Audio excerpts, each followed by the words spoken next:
रेडविन analysis के क्या क्या बेनिफिट्स होते हैं। तो रेडविन एनालिसिस से मल्टीपल बेनिफिट्स होते हैं। उनमें से जो मेन बेनिफिट्स हैं वो है नंबर 1, इम्प्रूव्ड प्रोडक्ट क्वालिटी।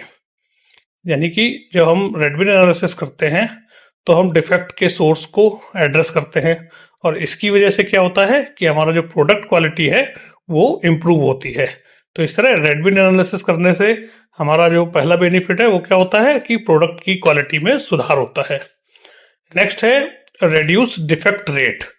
तो डिफेक्ट्स को प्रायोरिटाइज करने और उनका समाधान करने से डिफेक्टिव पार्ट्स या प्रोडक्ट्स की संख्या में कमी आ सकती है और जब ये कमी आ जाएगी तो इस तरह से हम क्या कह सकते हैं कि हमारा जो डिफेक्ट रेट है वो रिड्यूस हो जाएगा, यानी कि जो डिफेक्ट्स है वो कम हो जाएंगे।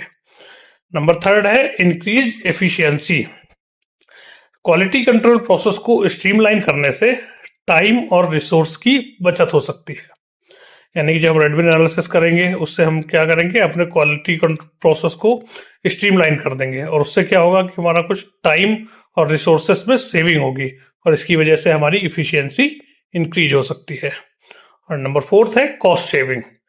तो डिफेक्ट्स को कम करने और रेडविन एनालिसिस करके हम क्या कर सकते हैं, रीवर्क, स्क्रैप और वारंटी क्लेम्स को जो है वारंटी क्लेम्स की जो कॉस्ट है इनमें एक सिग्निफिकेंट सेविंग कर सकते हैं।